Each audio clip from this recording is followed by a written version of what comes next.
इस गांव में रहता है एक भूत जो लोगों के सर खा जाता है, लेकिन असली डर पानी के अंदर नहीं बल्कि लोगों के दिलों में छुपा है। कहानी हमें ले जाती है 19th सेंचुरी के वियतनाम के एक छोटे से गांव में। ये जगह ऐसी है जहां सुबह भी फॉग से ढकी रहती है और हवा में एक अजीब सा डर खुला हुआ है। पिछले 5 सालों से यहाँ के लोग एक साए के साथ जी रहे हैं, एक ऐसा खौफनाक लेजेंड जिसे वो द ड्रॉनिंग घोस्ट कहते हैं। गांव वालों का मानना है कि एक झील के गहरे पानी में एक बदला लेने वाली आत्मा रहती है। ये आत्मा लोगों को सिर्फ मारती नहीं है बल्कि उन्हें पानी के अंदर खींच लेती है और उनका सर खा जाती है। अब तक 8 पर्सन्स इसका शिकार बन चुके हैं और उनकी सरकटी लाशें किनारे पर मिली हैं। इस वजह से पूरा गांव डर से कांप रहा है। इस खौफनाक माहौल के बीच हम मिलते हैं मून से। मून जो कि एक कपड़े की व्यापारी है, एक स्ट्रॉन्ग और हिम्मत वाली औरत जो अपनी भतीजी यानी नीस को अपनी जान से ज्यादा चाहती है।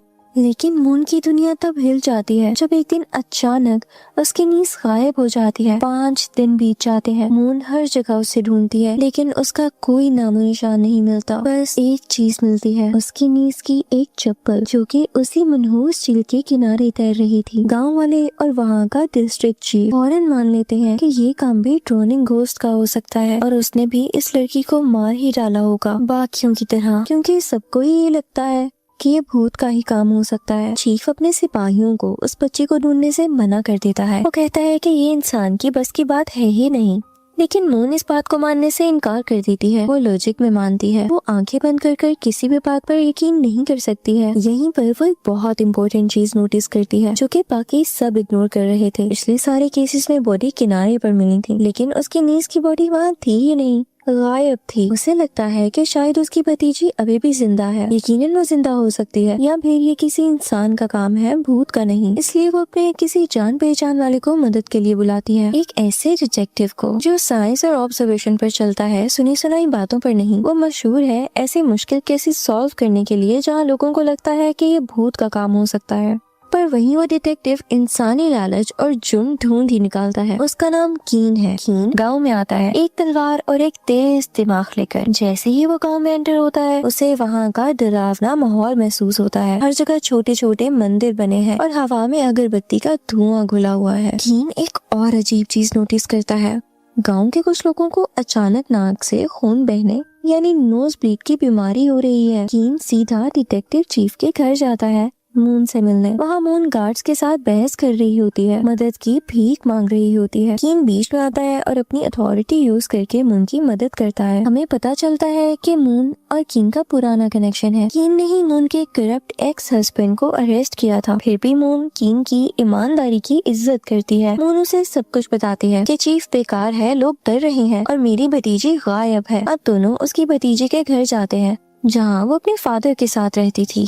कीन फौरन से अपनी इन्वेस्टिगेशन शुरू करता है। उसे पता चलता है कि मून की भतीजी एक बहुत ही चुपचाप और सीधी सादी सी लड़की थी जिसका कोई दुश्मन नहीं था। लेकिन एक बड़ा क्लू मिलता है। उस लड़की के गायब होने से 2 हफ्ते पहले एक चोर ने उसके कमरे में घुसने की कोशिश की थी।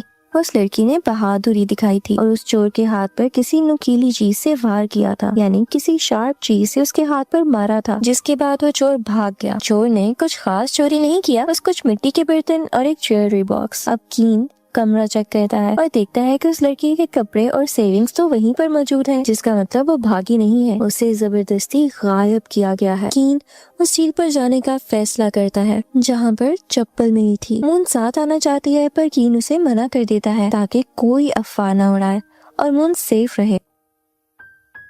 अब झील पर कीन को एक फिशरमैन मिलता है जो बताता है कि चीफ ने एक जादूगर जिसका नाम शमान टिन है उसे बुलाया है गांव की सफाई के लिए। कीन जादू टोने या ब्लैक मैजिक में यकीन नहीं रखता था, लेकिन फिर भी उस जादूगर से मिलने जाता है। वो जादूगर कीन को एक प्रोटेक्शन एमुलेट देता है और उसे डराता है कि वो भूत खून का प्यासा है। जब कीन वहाँ की वेजिटेशन के बारे में पूछता है, खासकर ज़ैंथियम फ्रूट के बारे में जो कि मून की भतीजी की चप्पल पर चिपका हुआ था, तभी मून भी वहाँ पर आ जाती है। वो कहती है कि वो इस इन्वेस्टिगेशन में शामिल होकर ही रहेगी। वो बताती है कि ये ज़ैंथियम फ्रूट सिर्फ एक ही जगह उगता है, वो थीम फॉल्स, जो पर पहाड़ियों में एक सुनसान झरना यानी आबशार है।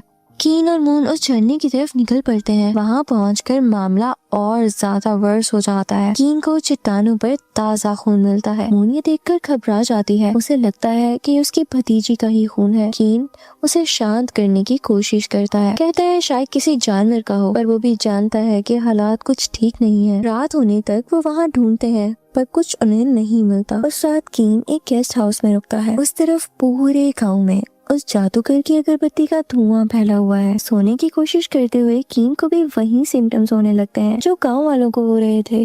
उसकी नाक से खून बहने लगता है। उसे नींद नहीं आ रही होती। वो काफी बेचैन होता है, लेकिन फिर भी उसकी आंख लग ही जाती है। उसे एक बहुत खौफनाक सपना आता है। सपने में वो मून की भतीजी यानी उस लड़की को पानी के पास देखता है। अचानक पानी के अंदर से गले सड़े हाथ निकलते हैं और उसे नीचे खींचने लगते हैं। कीन उसे बचाने की कोशिश करता है, लेकिन जब वो उसे ऊपर खींचता है तो उसके हाथ में उस लड़की का कटा हुआ सर होता है। कीन कांपते हुए जागता है। अब हकीकत और सपने के बीच का फर्क धुंधला होने लगा है। अगली सुबह कीन उस बुरे सपने को झटक कर फैक्ट्स पर वापस आता है। वो मार्केट जाता है ये पता करने के लिए कि वो लड़की आखिरी बार कहाँ देखी गई थी। एक विटनेस बताता है कि जिस दिन वो लड़की गायब हुई वो अपनी दुकान जल्दी बंद करके झरने की तरफ गई थी। लेकिन सबसे बड़ी बात ये थी कि जाने से ठीक पहले उस लड़की की बहस एक औरत से हुई थी जिसका नाम डुएट है। डुएट कोई मामूली लड़की नहीं है। वो डिस्ट्रिक्ट चीफ की बेटी है, अमीर, मगरूर और ताकतवर। कीन उसे सवाल जवाब करने चाहता है। डुएट मानती है कि उसकी उस लड़की से बहस हुई थी, पर वो कहती है कि ये कपड़े के ऑर्डर को लेकर थी, किसी और चीज का इससे कोई लेना देना नहीं है। वो कहती है कि उस लड़की ने उसे धमकी दी थी कि अगर डुएट पैसे नहीं देगी तो वो थाक नाम के आदमी से पैसे ले लेगी। यहाँ एक नया नाम सामने आता है, थाक। थाक एक आर्टिस्ट है जो मिट्टी के बर्तन बनाता है और बांस के जंगलों में रहता है, और वो डुएट का मंगेतर यानी फियांसे भी है। कीन और मून थाक के स्टूडियो जाते हैं। वहाँ बहुत ही प्यारे और खूबसूरत मिट्टी के बर्तन रखे थे, बिल्कुल उसी स्टाइल के बर्तन जो कि उस लड़की के कमरे में मिले थे। कीन थाक पर दबाव डालता है कि वो सच बोले। अब यहाँ पर वो एक बहुत ही उदास कहानी सुनाने लगता है। वो बताता है कि उसकी और डुएट की सगाई बचपन में ही उनके माँ बाप ने तय कर दी थी, यानी उनकी एंगेजमेंट बचपन में ही हो गई थी। पर वो इस रिश्ते से खुश नहीं था। उसे मून की भतीजी यानी उसी लड़की से प्यार था जो कि अब गुम है। वो एक गरीब खानदान की लड़की थी। ताक उस लड़की को अपनी सोलमेट मानता था। उसने चीफ से परमिशन भी मांगी थी कि वो उस लड़की को अपनी दूसरी बीवी बना लेगा, लेकिन चीफ और डुएट ने इसे अपनी बेइज्जती समझा और गुस्सा हो गए। थाक प्लान कर रहा था कि वो डुएट से अपनी मंगनी तोड़कर उसी लड़की के साथ चला जाएगा। अब इस कंक्लूजन से सब कुछ बदल जाता है। अब एक मकसद, मोटिव सामने आता है। डुएट को जलन थी। वो ह्यूमिलेटेड फील कर रही थी। उसकी मंगनी यानी एंगेजमेंट उस लड़की की वजह से टूट रही थी। कीन समझ जाता है कि कपड़े वाली बहस तो पूरा झूठ, असली झगड़ा थाक को लेकर था। डुएट ने ये अफवाह भी फैलाई थी कि वो लड़की थाक के बच्चे की माँ बनने वाली है ताकि वो बदनाम हो जाए, जबकि थाक कहता है कि उनका ऐसा रिश्ता कभी था ही नहीं। अब यहाँ पर कीन सारी की सारी स्टोरी समराइज करता है। मून की भतीजी यानी उस लड़की के कमरे में जो चोर घुसा था वो इत्तेफाक नहीं था। शायद थाक ने बदनामी के डर से किसी चोर को भेजा होगा वो बर्तन चुराने के लिए, ताकि उनके रिश्ते का सबूत मिट जाए, या शायद वो चोर किसी और ने भेजा था। कीन को याद आता है कि चोर के हाथ पर जख्म था। उसे अब बस एक ऐसे आदमी को ढूंढना था जिसके हाथ पर चोट लगी हो। इसके लिए मून एक प्लान बनाती है। वो मार्केट में चाकू फेंकने का कंपटीशन रखती है ताकि सस्पेक्ट सामने आ सके। प्लान काम कर जाता है। कीन एक आदमी को देखता है जिसका नाम डोंग है, एक जाना माना चोर जिसे कभी चीफ ने बहुत मारा था। डोंग के हाथ पर पट्टी बंधी थी। कीन उसका पीछा करता है और उसकी चौंपड़ी में वही चोरी किए हुए बर्तन मिलते हैं। कीन उसको पकड़ लेता है। वो आदमी जिसका नाम डोंग है डर के मारे सब कुछ उगल देता है। वो कहता है कि उसने चोरी जरूर की है पर उस लड़की को नहीं मारा। वो भीख मांगने लगता है कि उसे छोड़ दिया जाए क्योंकि चीफ ने उसकी जिंदगी बर्बाद कर दी है।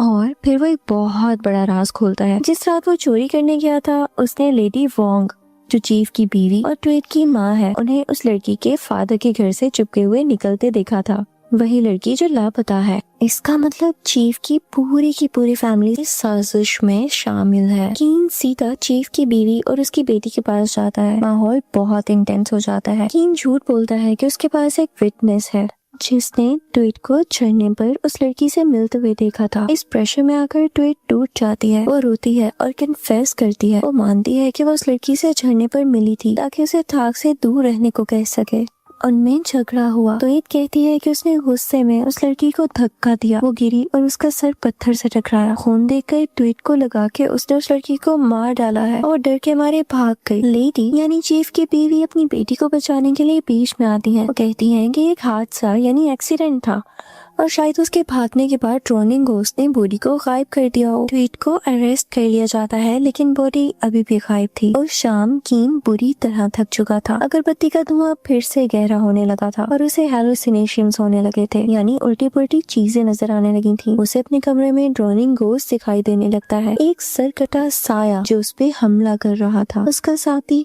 डिप्टी सही वक्त पर आ जाता है और उसे होश में लाता है।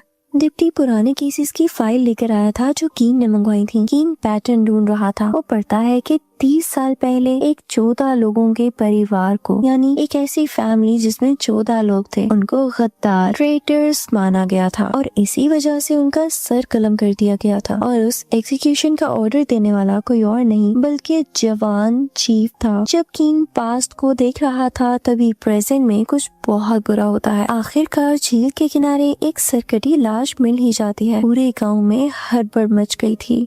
मून बुरी तरह परेशान हो जाती है। उसे लगता है कि यही उसकी भतीजी है। चीफ की फैमिली राहत की सांस लेती है। उन्हें लगता है कि इससे साबित हो जाएगा कि भूत ने ही उस लड़की को मारा है और ट्वीट मर्डर चार्ज से बच जाएगी। लेकिन कीन उस बॉडी को ध्यान से देखता है। वो कुछ ऐसा देखता है जो गांव वाले नहीं देख पाए। बॉडी के हाथ और पैर की स्किन बिल्कुल स्मूथ थी, उनमें झुर्रियां यानी रिंकल्स नहीं थे। अगर कोई बॉडी एक हफ्ते से पानी में रहे तो उसे सड़ जाना चाहिए। और तो और सर को एक ही बार में किसी तेज हथियार से काटा गया था, जबकि पहले के विक्टिम्स को पूरी तरह नोचा गया था। कीन समझ जाता है कि ये वो लड़की यानी मून की भतीजी है ही नहीं, ये किसी और लड़की की ताजा लाश है जिसे उस लड़की के कपड़े पहनाकर वहाँ प्लांट किया गया है ताकि केस ही बंद हो जाए। अगर ये बॉडी नकली है इसका मतलब वो लड़की यानी मून की भतीजी अभी भी जिंदा है। कीन समझ जाता है कि डोंग वो चोर सब कुछ नहीं बता रहा।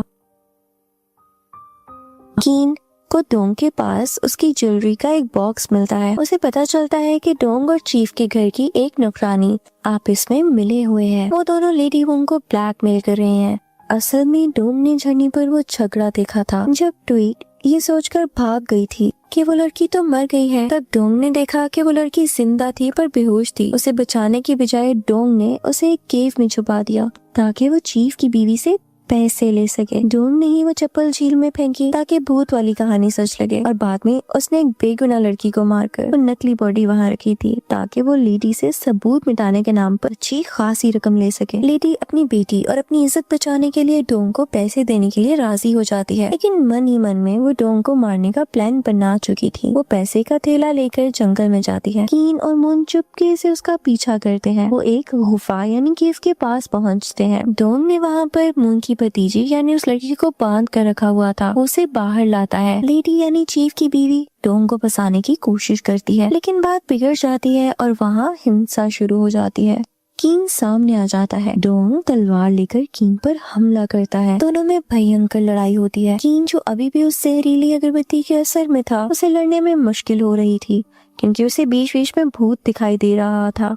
उधर लेडी वोंग मौका देखकर उस लड़की को मारने की कोशिश करती है ताकि ये किस्सा हमेशा के लिए खत्म हो जाए। मून अपनी भतीजी के लिए शेरनी की तरह लेडी वोंग से भिड़ जाती है। बिल्कुल आखिरी पल में जब डोंग कीन को मारने ही वाला होता है, कीन अपना दिमाग लगाता है और डोंग को धक्का दे देता है। डोंग पीछे गिरता है और वहाँ लगे स्पाइक्स पर गिरकर मर जाता है। मून भी लेडी वोंग को काबू कर लेती है। वो लड़की आखिरकार बच जाती है। पुलिस आती है और लेडी वोंग और बाद में ट्वीट को उनके जुर्मों के लिए अरेस्ट कर लिया जाता है। किडनैपिंग केस को सॉल्व किया जाता है और ये केस सॉल्व भी हो जाता है। वो लड़की यानी मून की भतीजी और मून फिर से एक हो जाते हैं। चीफ की फैमिली का असली रंग सबके सामने आ चुका था, लेकिन कीन अभी भी संतुष्ट नहीं है। वो राजी नहीं है कि ड्रोनिंग घोस्ट कोई असली मामला है और ड्रोनिंग घोस्ट का राज और पिछले 8 लोगों की मौत का राज अभी भी नहीं खुला था। नकली बॉडी से आखिरी केस तो समझ आ गया, पर बाकी 8 का क्या? कीन वापस उस अगरबत्ती की तरफ ध्यान देता है। उसका सैंपल लेकर एक डॉक्टर के पास जाता है। डॉक्टर कंफर्म करता है कि इस अगरबत्ती में एक रेयर जहर है जिसका नाम मनकिदा है। ये दिमाग पर असर करता है, डर पैदा करता है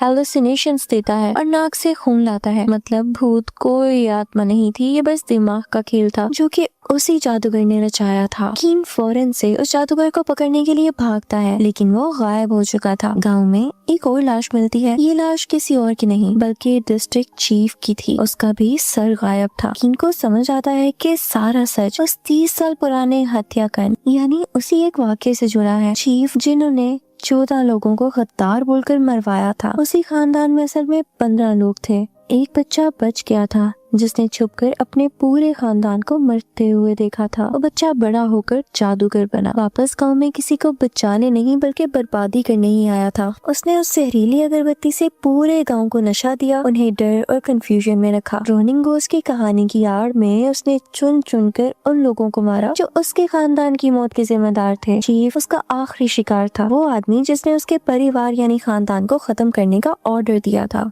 कीन को उस जादूगर की झोंपड़ी में एक ठंडी जैकेट की रुई मिलती है। वो समझ जाता है कि वो नॉर्थ की तरफ भागा है जहाँ ठंड होती है। मूवी इस सीन पर खत्म होती है जहाँ कीन और उसका डिप्टी घोड़े पर सवार होते हैं और वो भी नॉर्थ की तरफ निकल पड़ते हैं। वो सीरियल किलर को पकड़ने जा रहे हैं जिसने भूत का सहारा लेकर अपना खूनी बदला पूरा किया। ये कोई भूत की कहानी नहीं थी, ये इंसानी दर्द और बदले की एक खौफनाक दास्तान थी।